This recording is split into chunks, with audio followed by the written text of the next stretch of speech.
we have launched some updates, major revision to penetration testing with Kali.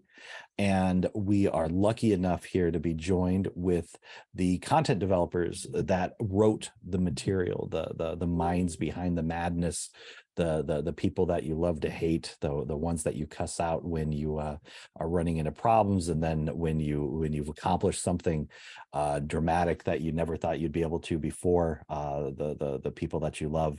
So we are going to talk a little bit about what what's all included in the update, what the process was like updating Kali, PWK, penetration testing with Kali, and just cover all of those items. Just as a quick refresher for everybody, penetration testing with Kali, as we know it today, has not always been penetration testing with Kali. Originally, this course was OffSec 101. When OffSec 101 was out, we had ran into some issues because the name implied a certain level of difficulty that people would get kind of slapped in the face with when they found that it wasn't actually as easy as what 101 would imply. And so we changed the name at that point to penetration testing with backtrack. And PWB, as it was known at that time, had been around for a long time. But then Backtrack Linux was retired, and we switched over to Kali Linux. And so Backtrack was kind of put to bed, and on came Kali Linux, and of course the course was changed accordingly to be updated to penetration testing with Kali. And it's been that way for a while, and it's gone a couple major revisions, and now we are here at the latest revision. So we're talking about a course that has been around, a lot of people going through it. The OSCP certainly has had dramatic impact into the marketplace. And how many years has it been? It's been since about like what, 2006, 2007, something like that. So quite a long time. We're sitting here at 2023 that this course has been out there. So with that legacy, that history, when it came time to update PWK for this newest revision, where did you start? Where do you even start with something that is so important in the industry and so such a critical foundation for so many people's career? Who wants to start? Maybe we do a quick round of introductions before we take that on. No, actually, that's a great idea. Great idea. I'm like ready to jump right in. Yes. Who are you? Who is your daddy? And what does he do? So let's go through that here. You want to start there, Harb? Sure. I am by far the least important and intelligent person in this room. This is the team of content developers who have put PWK together, and I'm happy to serve as their manager for now. But like I said, these are the guys with all the ideas and all the words, every machine that's been built in PWK. So hats off to them. Matteo, you are the most senior content dev. You've been starting on PWK for quite a long time. Why don't you tell us a little bit about yourself and how you joined OffSec? Hello, everyone. Yeah, I'm Matteo, and I joined OffSec like 2 years ago, more or less. And I've been working with these lovely guys on PWK for the last couple of months, and it's been an interesting journey. And yeah, so as I said, I joined OffSec like about 2 years ago, and I've been working as a consultant before, as a pen tester, and before that as a network engineer for quite a few years. But yeah. Chris here has been part of the journey so far on the PWK journey together with me and the rest of the guys. But I would say that Chris gave us a lot of inspiration and hands on most of the modules of the new PWK version. So I'll pass the ball to you for a short intro if you want. Yeah, hello, my name is Chris. I'm from Germany, and I've been at OffSec for a year now, and I was mostly involved in writing modules for it and designing labs, and it was a great journey. And we really hope that you enjoy our content. And with that, I give it over to Remi. Hello, hello. Is this the time I should ask for gifted subs, Jim? Yeah, like, subscribe, gift a sub. You can subscribe with Amazon Prime, all those items. Yeah, I've never been on Twitch with more than 2 viewers before, and that was myself on my phone and on another phone downstairs. So yeah, it is what it is. But yeah, I've been in OffSec for quite a while now. I actually started there in September 2016. Prior to that, I was a sysadmin for 12 years, I think. And a new colleague actually, while I was a sysadmin, he recommended me to do the OffSec courses, and I did, and I don't regret that whatsoever. Started with Waifu, and then I went on to PWK, which helped me quite a lot in my job as a sysadmin as well, actually, because I finally learned how attackers can do stuff to your system, right? Not just patching everything, because obviously you should patch stuff as a sysadmin, but why do you patch it, right? So that was kind of an eye-opener for me. Then I took CTP because I didn't have enough pain with PWK, and I cried myself through that. Yeah, and I took all those 3 certs within a year. 2016, I think, early was when I got my OC cert, and I was kind of a fan of how OffSec gave support back then on the IRC, right? It just looked so chill. So I was like, okay, I'm gonna apply for a job, and I got it. So I worked as a student admin from, as I mentioned, 2016 September for 2 years. Went over to a team lead position, then a technical management position. And then COVID hit, right? We couldn't do live trainings anymore. And then me, you, Jim, and another colleague, we started the OffSec Academy, where we kind of did some live trainings online, right? Virtual trainings. It was a lot of fun. Then I did some live trainings, and I took a break to do some pen testing for half a year to get my hands dirty, to get some fresh stuff on what's going on in the world, right? It's easy to get outdated in this field. And now I'm back in content, and I wrote a module for PWKR. So that's basically it. Anthony, you're up. All right. Well, thanks, Remi. I'm Anthony Radzikavage, go by the handle Red Hat August. I joined the company a little bit less than 2 years ago as well.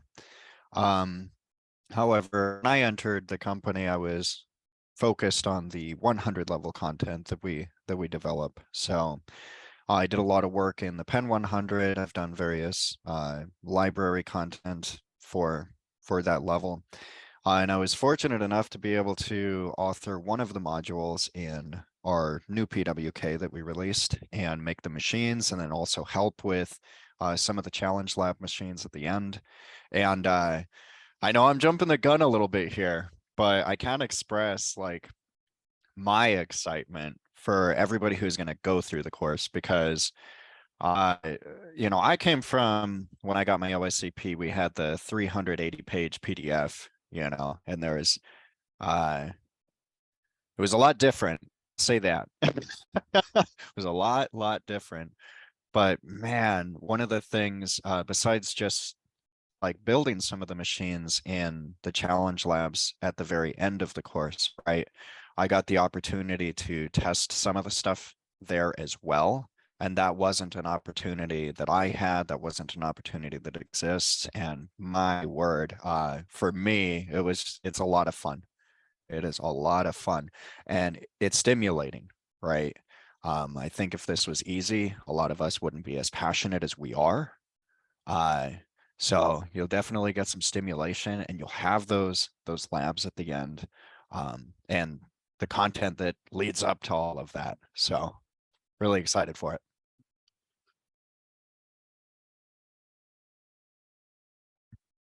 All right, so now maybe we can answer Jim's question, which was I don't remember what your question was. So it was basically with the legacy of PWK that you're dealing with. When it came time to update, where do you start? How do you even start to break that down, process? What changes are you going to make? What needs to go? What needs to stay? What needs to be added? So I'll start. if anyone wants to chip in, that feel free. But yeah, we started first off to have an overview of what was the actual module we had live back then, or in the live PWK version we had to restructure basically, and then we decided what needs to basically go away, what was obsolete in terms of the job role we are trying to map the course to. So let's take buffer overflow as an example. So buffer overflow is not a thing anymore when it comes to junior mid pen testing, in a way that you're not gonna find and exploit buffer overflow in an average pen testing, because the skills required to do that nowadays are pretty much advanced. So we're going to have buffer overflow as a library topic, but this will not be included in PWK. That's the type of thoughts we put into the building of PWK. So we first decided which topic are obsolete and need to be replaced or just removed, and the ones like SQL injection, for instance, that need to be refurbished and updated to the daily technologies that you're gonna encounter during a pen test, for instance. And especially we did a major rewriting on the Active Directory topics. As you know, in the previous version we had just one monolithic topic that was related to Active Directory, and we split it in 3 different ones, so that it's much easier for students, for learning to digest and to go through it. Yeah, guys, help me out. So please, Yeah, I think just tell your story. Yeah, I think I just want to add to this that also tooling was a big part of our considerations, because the previous version, often the tools were outdated, they didn't work on Karakali, and they are just not used in real life pen tests. So it was very important for us to improve this area of the course. And I think, yeah.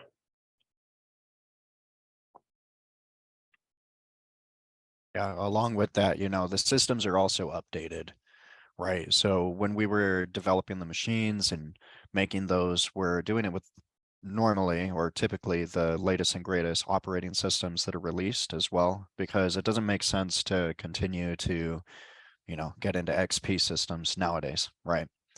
So that's another thing that we went through.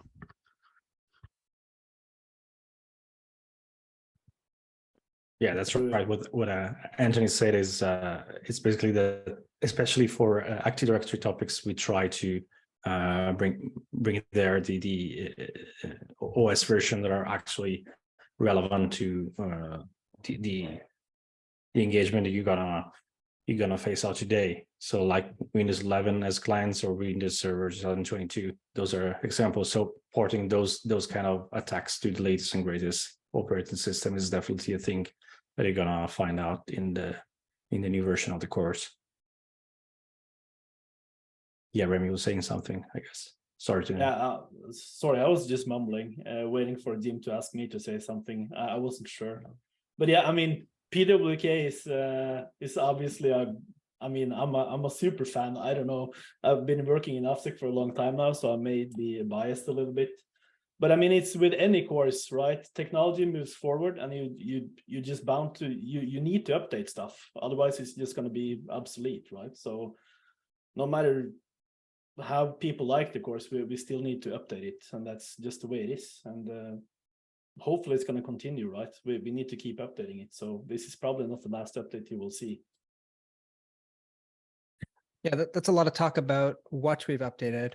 But we've also updated the way that it's presented and how we expect the learner to go through it. Can you guys talk a little bit about what that looks like? What is it, if somebody starts PWK right now, what should they expect compared to what we had before? So I don't know if I'm a good assessment on this one, but I'll try to take it. The reason I say that is because remember, I started with a 380-page PDF, so I didn't actually see the update that was before the one that we did. But something that I can tell you from my experience was when I was learning the OSCP and I got it, it was very much, this is the attack, this is how it works. Okay, this is the attack, this is how it works. Okay, right? However, the framework that we've developed this course is more, okay, we're going to explain how it is, or what it is, how it works, and then let's walk through a scenario. Like, let's actually do something. We're going to walk through the process so we can communicate how we think through these processes, and we can bring you as the learner along that process with, you know, an actual hands-on machine in front of you, right? Then you have opportunity to do the same exact thing. Well, not the same exact thing, but the idea, follow through that notion of the process on your own with some exercise machines, some different hands-on, so you can reaffirm what you've learned. But instead of it being, hey, here's the thing, this is how it works, and then we're going to move on, it's like, hey, here's the thing, here's how it works, but let's walk through it together.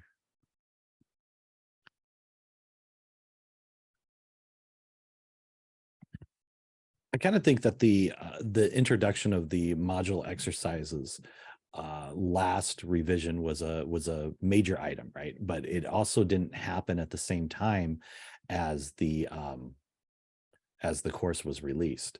And so in that spirit, with this cycle, it's my understanding the module exercises were built from the outset to be a core aspect of what of how the material is constructed. How did that change the approach for putting together material, like the module exercises, that when you're going through that learning experience, how does that factor in? I can take this one. Let's take SQL injection as an example, like the new version of the SQL injection module. So what we tried to bring in was the module exercise, as you mentioned, Jim. So the learner will go through the module step by steps and try, let's say, the first type of SQL injection, which is a union based, and the learner then will try out just as an exercise those vectors specifically related to the union SQL injection, and that applies for the other vectors. So learners will have the opportunity to try out all the different vectors step by steps, not all at once. We also introduced a new concept of exercise called capstone exercise that will be delivered at the end of each module. Those capstone exercises will try to sum up everything that we taught that the learners should have actually practices along the module, and they will have the opportunity to try it out, everything they learned with the capstone exercise. While we do have we have placed the module exercise as a more chunked version of learning experience. Basically, that was the primary goal we tried to put into the new course. Yeah, there's something going on under the hood that we don't really talk about very much, but we should make an effort to talk about more. We put it in the introduction to the course. And that's that when we think about teaching, particularly pen testing, but really anything in security, what are we dealing with? We're dealing with uncertainty. You as the pen tester or as the security practitioner, you don't know everything that you could know about the machine or the environment you're working in. If you did, then you probably wouldn't need to do very much. You could just type in a few lines of code and you'd be done. Most of the systems that are vulnerable can be hacked in 6 lines of code at most. The problem is you don't know what those 6 lines are. So your job is to figure that out. And so when we design something like PWK, we do it in a way that tries to give you the most certainty and that allows you to increase your level of uncertainty as you go through the course. So when Matteo talks about, say, a module exercise, you have a really high level of certainty what to do because it was walked through in the text. You just follow the text. Text says, what's 2 plus 2? You say 4, and then you put in the answer to the question. Then an exercise will be like, hey, what's 2 plus 3? Oh, now you need to think about it. You need to figure that out. You figure out it's 5. The capstone exercise at the end is going to challenge you on everything that was in the module. So now you're more uncertain. You don't know if it's a union-based SQL injection, or if it's error-based, or if it's blind. You just know that it's a machine that is SQL injection. So you have more certainty than later when you get to the labs, at which point there'll be a web app. You don't know that it's vulnerable at all. You don't know if it's vulnerable, if it's to web app, if it's to SQLi. So we want to really intentionally make it so that your level of uncertainty increases systematically as you go through the course.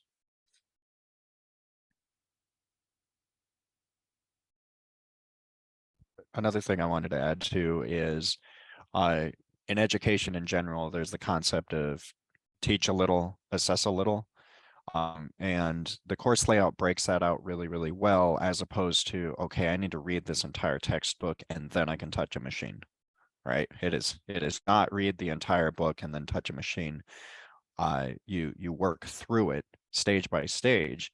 And then just as Harb was saying, you know, we remove components. So when I was telling you earlier, hey, I have this giant walkthrough, we're going to walk through the process, we have this machine. Well, there's machines that you need to walk through your own, like that process, but you do it on your own, and it is not the same, right? So, you know, there is that increased unknown and an actual assessment for you. So it definitely is not hand-holding when you do it on your own, right? Yeah, I think one of the exciting things about that is we have two kind of contradictory items that we try to accomplish within PWK. Well, one is we need to teach, and teaching involves a certain degree of compromise of environment and the scenarios and whatnot. On the other hand, we want to be as realistic as possible, so then that way when people go into the workforce, they're ready to hit the ground running. And part of the issue always was you had in the older versions of the course was you had a wonderful content, but then you would go through, you'd learn something, and then you turn to the labs and, okay, now I'm ready to apply it. Where do I do it? Where and like, well, now I got to find a machine to apply this. And when it doesn't work, does it not work because I'm doing something wrong on the application, or does it not work because this machine is not vulnerable to this approach? And what I'm hearing you talk about is awesome about this is within the capstone exercises, you still have that experience of overwhelming aspect of what do I do? How do I find systems, that sort of thing? Because that's critical that students experience that before they hit that in the real world, because that's every assessment that you do. But on the other hand, while you're going through that learning process, having that direction of, okay, we've shown you something, now you can turn around and apply it. Now you can, you know, do that. And this machine is going to be vulnerable to the technique that you were just shown. If something goes wrong, it's because you're making a mistake. That is that clear progression for students to be able to, you know, easy, more challenging, and now overwhelming, maybe, you know, but intentionally and controlled. That is a much more controlled sort of progression system for students, and I think something that individuals will just get a lot out of. I mean, like when you're setting that up and you're slowly ratcheting that difficulty up, how do you know what's too much difficulty, what's not enough? You know, how do you find that balance?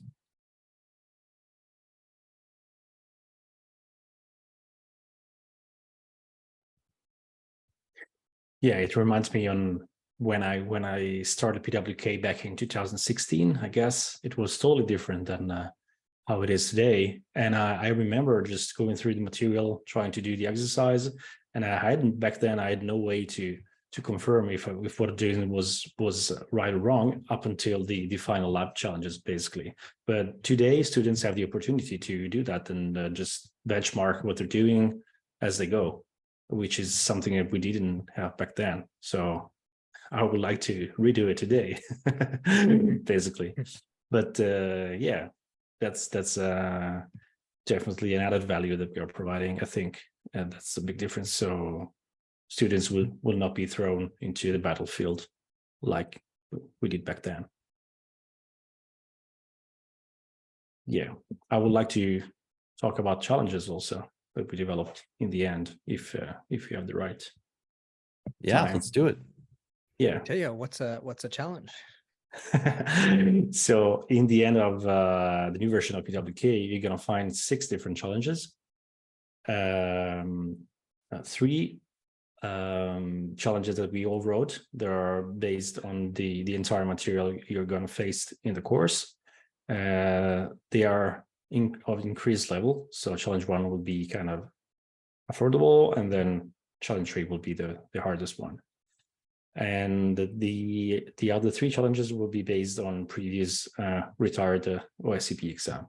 So learners can practice on machines that are close to the exam.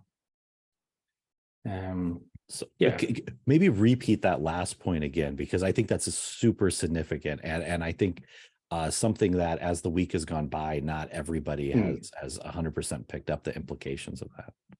So basically the 6 challenges that you're going to find in the course will be different and will be divided into major categories. So the first 3 challenges will be based on the topic we wrote, the topics you're going to find in the content.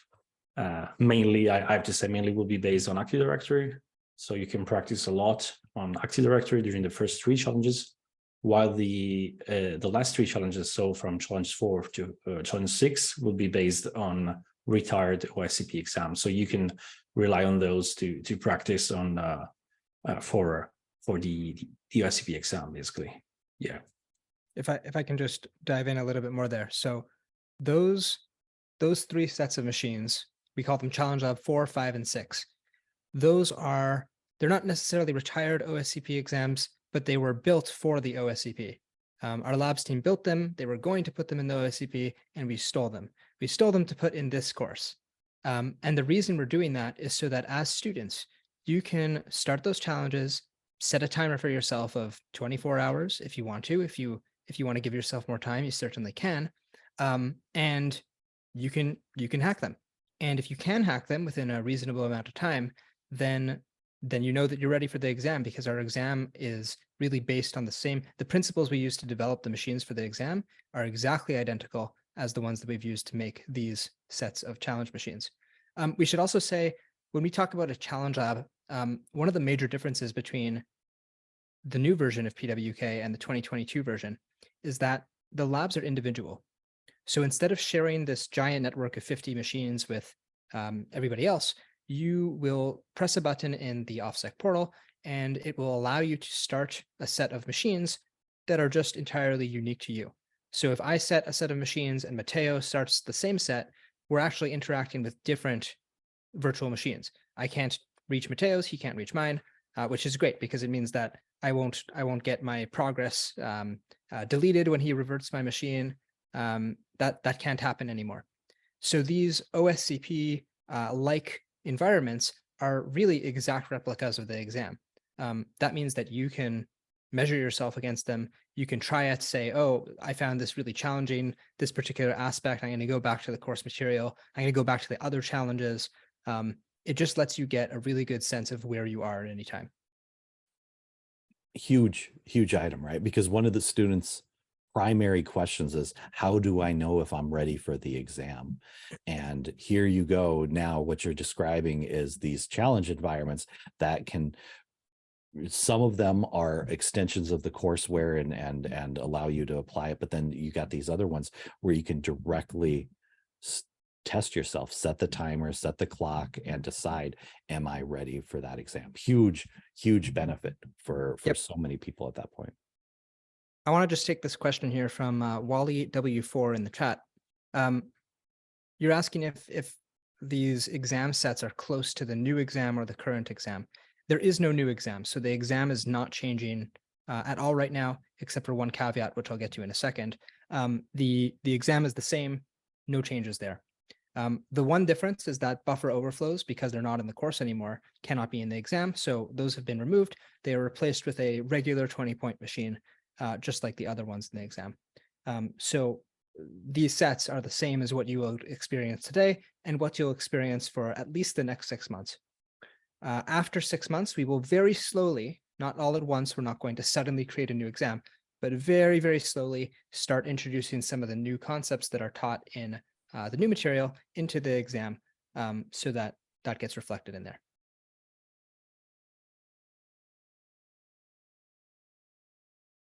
And just to make sure it's not overlooked, when we were talking about these challenge environments, the other thing you mentioned, Harb, was the aspect that these environments, these lab environments, are now private to each student. So previously with PWK, you had a shared lab environment. If I was in there, Remi could come in there, and he's better at hacking than me, and so he gets into the system, and you know, then all of a sudden it's exploited, and I don't know, you know, was that me, was that him, or he reverts it and I'm in the middle of doing something. So that was a bit annoying at times.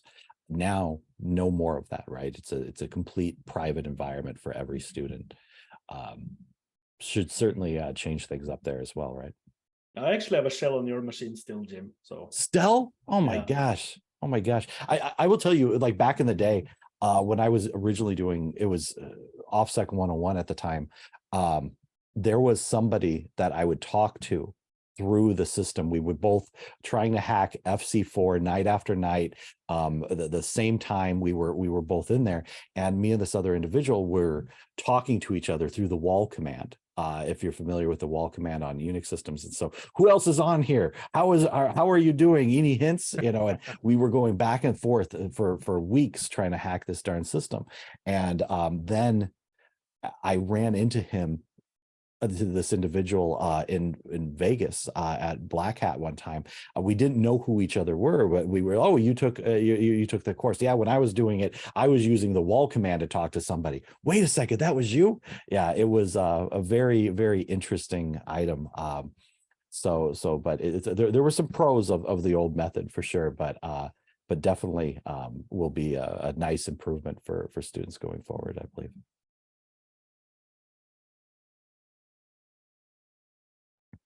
If I may add something, it's actually closer to a real work example, right? So when you're conducting a pen test, you're not going to have your colleagues trying to jump on your keyboards, right?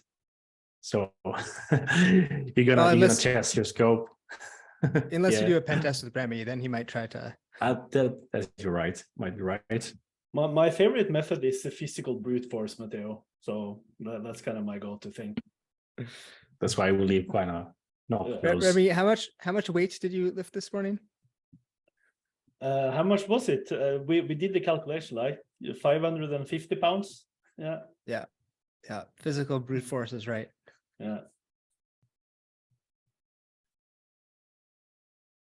I regret it now, though. So yeah. Nice. But you're gonna be better tomorrow, Remi. Hopefully.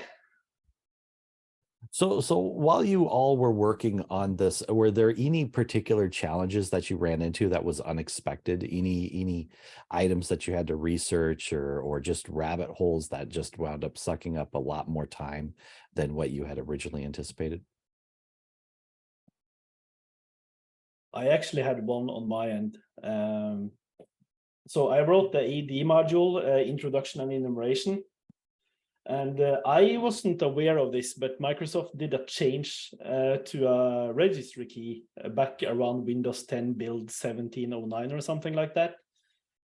Before that, however, it was super easy to enumerate sessions in a domain. You could literally just see where everyone was logged in, which doesn't really make a lot of sense. I mean, why would a domain user be able to see who's logged in where, right? I mean, that's a security, that's a big vulnerability, I would say. But they are addressing that now, and I still wanted to find a way to enumerate logged on sessions in that module, and that took a bit of time to figure out how we want to do that. So there are some new things in the module on that part, and I think that's probably the thing that took me the longest to figure out, because we have a couple of ways to do it, right? But other than that, I mean, we also need to do research from time to time when we write a new course. Well, it's not a new course, but new modules and stuff like that. So it's time consuming for sure, but it's also a lot of fun, right?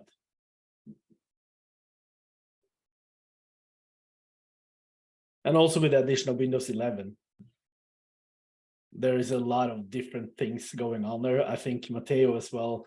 That's a real pain point you're mentioning, Remi. Yeah. Yeah, we had to adapt a couple of vectors in the Axis directory third module, the lateral movement one. Yeah, there was kind of few tools like Mimikatz and along with the pass the ticket attack vector that we had to adapt between Windows 11 and Windows 10 because the code base of Windows 11 is different, and Mimikatz hasn't been upgraded to support the client, so we had to work around that.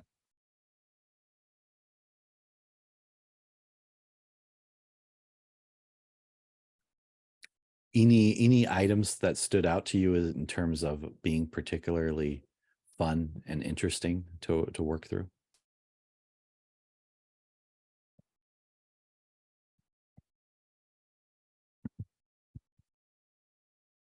I guess I only wrote one of the modules. I will have to say that. Chris and Matteo, you guys are the masterminds behind this. So, but on my end, I absolutely loved writing the AD enumeration module because I think the last change for PWK was back in 2020, right? March, I think. So about 3 years.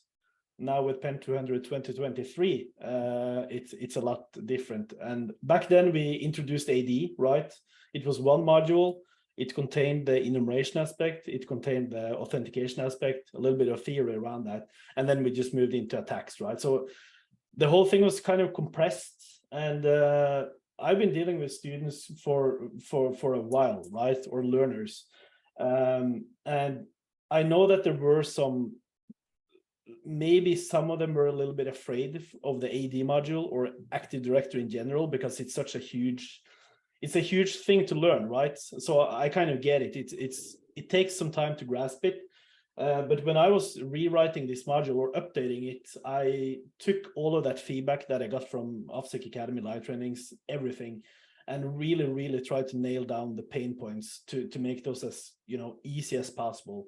And it is a long module, but if you go through it, I'm fairly sure that you will have a really good grasp on the basic AD enumeration, right? So yeah, I just loved writing it, but mainly because of the feedback I've gotten before, right? So I knew that I could actually help students a little bit. Like I really enjoyed writing client-side attacks, especially the last learning unit. It's about a technique called Windows library files, and I think everybody, or I hope that this will be valuable for our students because it's not a really well-known technique, but it's very effective. And I think this is also a really huge improvement that we now have like this really bleeding edge techniques in the new course, which are really like helping in real life assessments of any way. In the same turn, I also loved writing assembling the pieces, because now it's like, in our mind at least, a really from zero to basically the end of a penetration test, including a penetration testing report, everything which you need to know about the penetration test, from like basic documentation to report writing to how you get basically from the external surface of a company to domain administrator credentials. And I think that's yeah, those two are, I think, my favorites. But the most Easter eggs are in common web application attacks, so look out for them.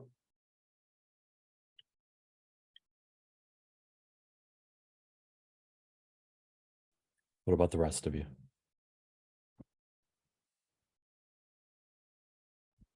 For me, it was when I was testing assembling the pieces. Like, you're at the end of the learning and you're walking through the entire course in this module, and you're going through every step.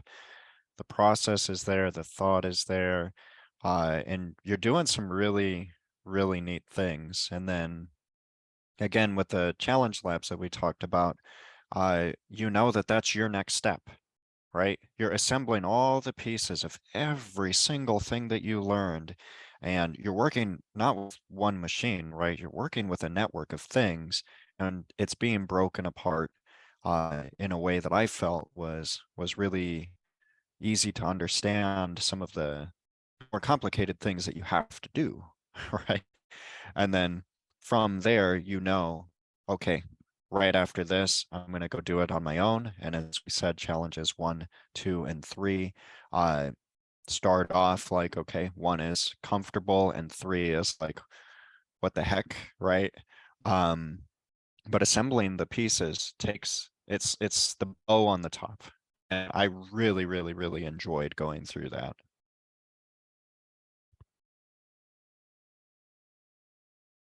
Personally, I have to say that the antivirus evasion module was the one that I enjoyed most, especially when trying to explain the theory behind how the AV engines work, and take it from there to the actual bypasses. And since the latest version up there was like 6, 7 years old, I don't remember the techniques that we taught back then. But realizing that those techniques are still applicable by just changing a few lines of code, it still amazed me. So that was kind of fun, and hopefully learners will enjoy that as well. And I also had a lot of fun building the 3 challenges together with the guys. That was really nice teamwork, I have to say. Awesome. So when students sit down and go through this material, if you had a chance to talk to them and discuss anything with them before they go through this process, what would you want them to know? What message do you have for students that are going to be coming through this material?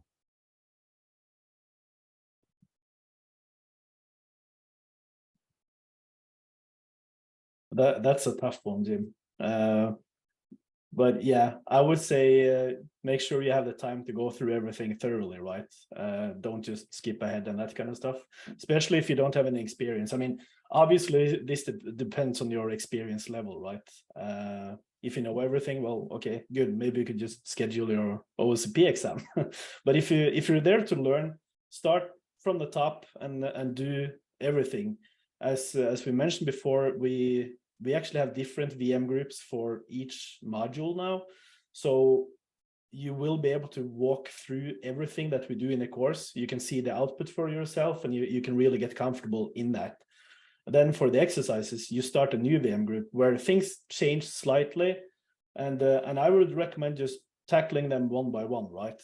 And I would just start on the first module and power through. Obviously, that's not something we set in stone. You can start on the last one. You could start with assembling the pieces if you want to, but I don't think that's a good idea, right? Depending on the experience level. So Yeah, Remi, you mentioned output. This is going to sound very trite, but it's true. And the advice is to read the output. Really read the output. every single word. It is overwhelming sometimes, especially you run a tool you're not familiar with, you get a page of terminal text and it sounds like gibberish. Read it like really slowly. And if you don't know what it means, slow down, go backwards, look for words you do understand, look up everything that you don't understand. It is time consuming. And so a lot of learners wish to skip that process. They want to get to making it work. But the way that you become better is really by not just learning the material inside this output, but understanding what to do when you don't understand it, because you will encounter text that you don't understand. 100% in your career, you will do this every day. And the real skill that you're learning here is not how do you run certain tools or when do you run certain tools, but what do you do in the inevitable situation that things don't work? That's the real skill. So intentionally practice that skill, even though it is hard, and even though it is painful to do. That's really what you want to be doing and spending your time on, in my opinion.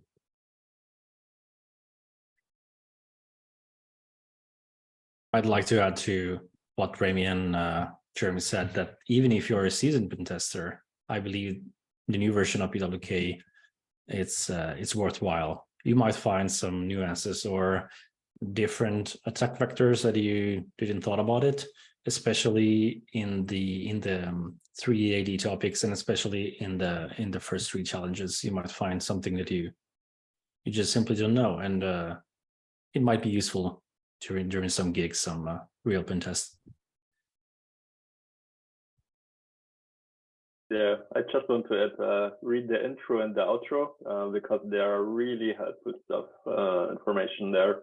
So a lot of questions and a lot of uncertainties can be moved out of the way if you read these 2 modules.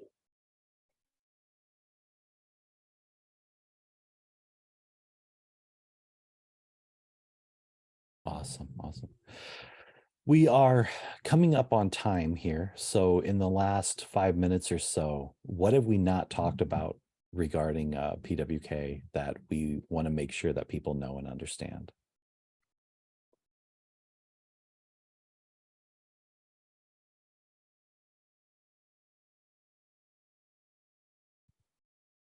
I We're will here on just most of the. Go ahead, Remi. I will just say that the course is awesome. I mean, it's great in my opinion. The update is a really good thing, and we are covering a lot of new techniques. And yeah, if I took PWK back in 2016 as well, OScp, and if I didn't work here in OffSec, I would actually take the course again to keep myself updated. Obviously I'm a little bit biased there, but it's yeah, it's great. But everyone knows that already, right? So maybe that was just obvious. I don't know. Yeah, I also took PWK back in 2016, as I said. So, and I didn't have the opportunity to track the progress, which now everyone has. So I think that's a major plus to track your progress as you go. Also in if you're planning an exam, the OCP exam, so it's a good thing to track your progress, to know if you're prepared or not for the exam. Basically, that's a huge plus. Yeah, that was one of the things I missed the most actually when I did the course myself back in the days. Not really knowing where you're at, and that's really great right now. So.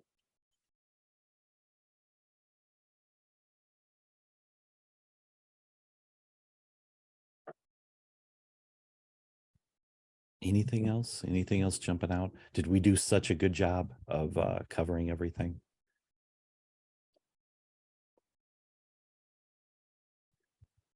How many pages does the PDF has now? So. Oh yeah, that's good.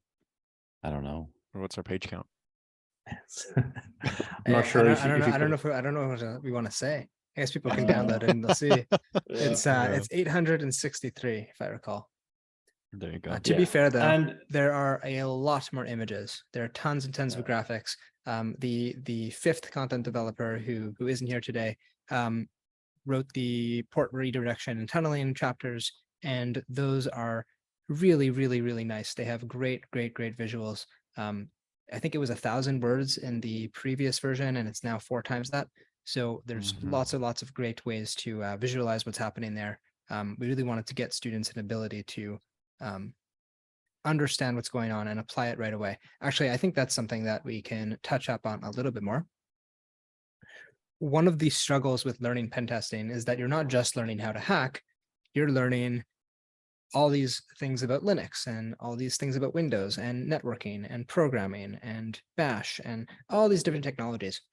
And if you try to just absorb each of these things one at a time, it becomes really difficult to keep track of stuff. So the way that the course is designed is that we try to give you the smallest amount of information we can, and then send you off to do it and replicate it. This creates a feedback loop where instead of normal hacking, which has a really negative feedback, or not negative, but a really long feedback loop, you try to hack a machine, your attack vector doesn't work, you don't get any feedback. That's a good thing from a security perspective. You're not supposed to be told that you're doing it incorrectly. You want, as a blue teamer, you want it to be difficult for the attacker to know. And so pen testing has this very long feedback cycle. we are trying to make PWK such that, at least in the learning phases, the feedback cycle is really quick. You get to try an exercise, you see that it doesn't work exactly how we did it, you get to check what did you do differently. And that's one of our core design principles when we think about how do we put this stuff together in an order that makes logical sense.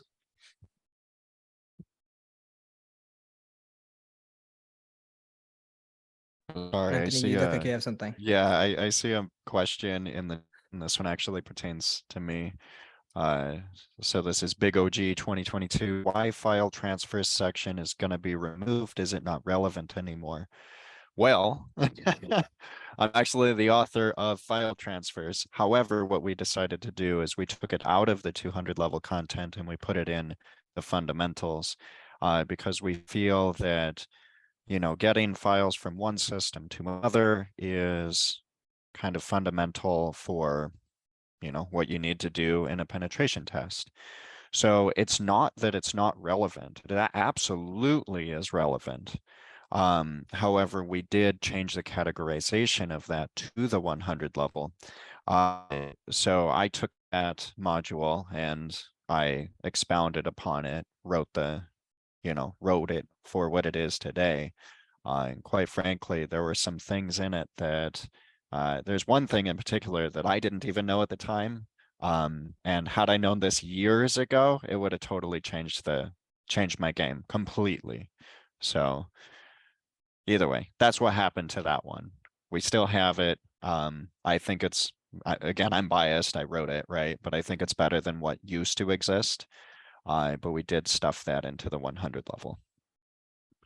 Yeah, none of the material in current or in 2022 version of PWK is being removed if it's not replicated somewhere else. So file transfers is a brand new module. I think it was released in end of February. It's in PEN-100. But the buffer overflow modules, those are going to be moved to the library. PowerShell Empire moved to the library. The only things that are kind of going away are the things that have been already rewritten in the 100 level material. So stuff like bash scripting and getting comfortable with command line tools, that's already in there.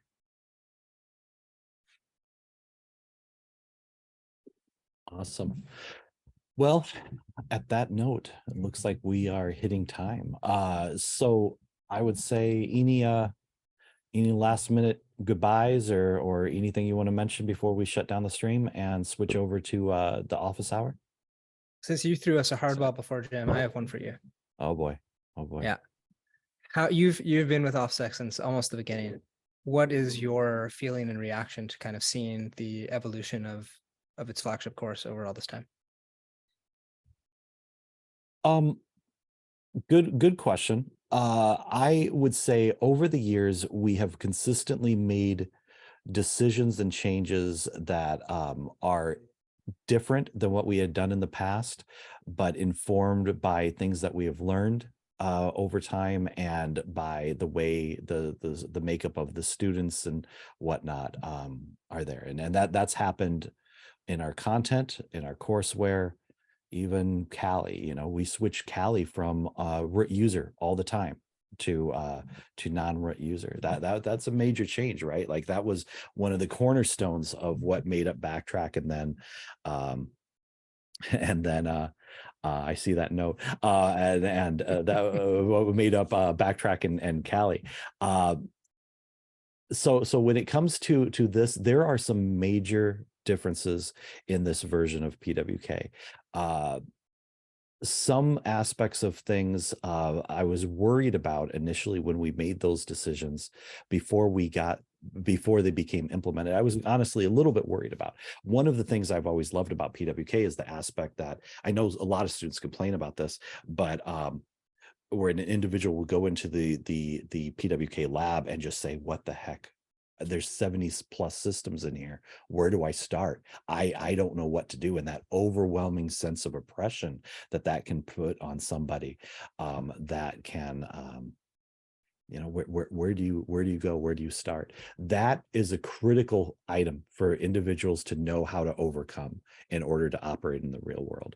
And my fear was that by switching to this other method where we're going to be directing people, you know, specifically, okay, you just learned something now, this is where we can we can then turn around and apply the knowledge that I just learned, that it was going to remove that sense of oppression. But then when the challenge labs came under development and we started to see that, like, listen, it's not going away. We're actually getting the best of both worlds.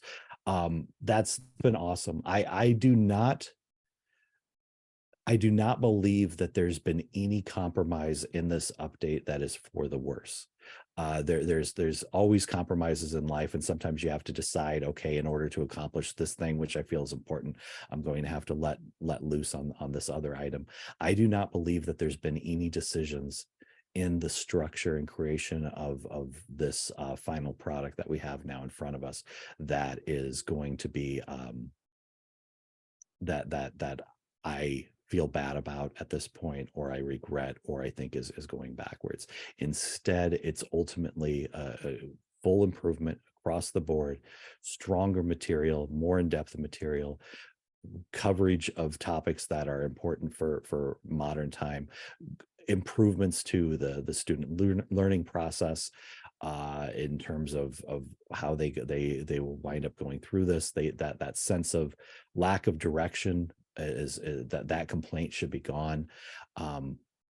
Yeah, I feel really good with what everybody has produced, and I think it's something that as a company we can be extremely proud of, and I look forward to seeing what students will say about this material over the course of the next year plus, as they start to really dive in and consume it. So I think everybody involved on this call, as well as other people that were not able to make this, should be definitely proud of what you all have accomplished and move forward. It's we've come a long ways as a company from where things started, and I think that this is yet another indication of how that has gotten there.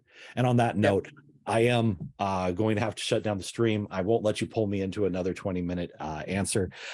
So we will switch. We're going to shut down the stream here now. We're going to switch over to Discord. For those of you listening on Twitch, expect the stream to stop, and then it's going to start back up when the office hour stream starts up. So that will be going for the next hour. So if you have questions, not everybody, but some of the individuals here will be able to stay for the Discord office hours, and we'll have another hour of being able to answer and dive into any of these questions directly. So thank you so much for attending. Thank you for your time.